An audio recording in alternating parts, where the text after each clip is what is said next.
কি বন্ধুরা ভালো আছো? আশা করি ভালোই আছো, আমিও ভালো আছি। আরেকখান ভিডিও নিয়ে আয়া পড়ছি তোমাদের সামনে হাজির হইয়া। তো ভিডিওটা কি নিয়ে আইছি তোমরা তো দেখাই পারতাছো। ভিডিওটা হয়েছে আলতা পরা নিয়ে কিছু তোমাকে টিপস দেওয়ার লেগে আইছি। তো আগের দিনের ঠাকুমা দিদারা তো সচরাচর আলতা পরতো, বৃহস্পতিবারে করে আলতা পরতো, কোনো অনুষ্ঠান আদি হইলেই আলতা পরতো। তো এখন মানুষ বছরে একবার দুইবার আলতা পরে, তার নাই খবর।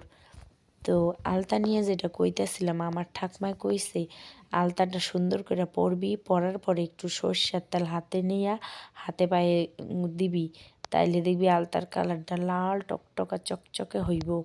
তো সেই সর্ষের তেল আলতা মধ্যে ঘষা দিয়া কিছুক্ষণ বইয়া রইছি। বইয়া থাকার পরে জল দিয়ে একটু ধুইয়া হালার লাগবো, তাহলে কালারটা আরও টকটকাই হইব। তো কলপারে গিয়া এই দেখো আমি ধুইছি। ধোয়ার পরে আলতাটা আরও লাল টকটকা এত সুন্দর লাগতাছে। দেখো বন্ধুরা, তোমরাও এই টেকনিকটা অ্যাপ্লাই করতে পারো। ভিডিওটা ভালো লাগলে অবশ্যই পাশে থাকো, ভালোবাসা দিয়ে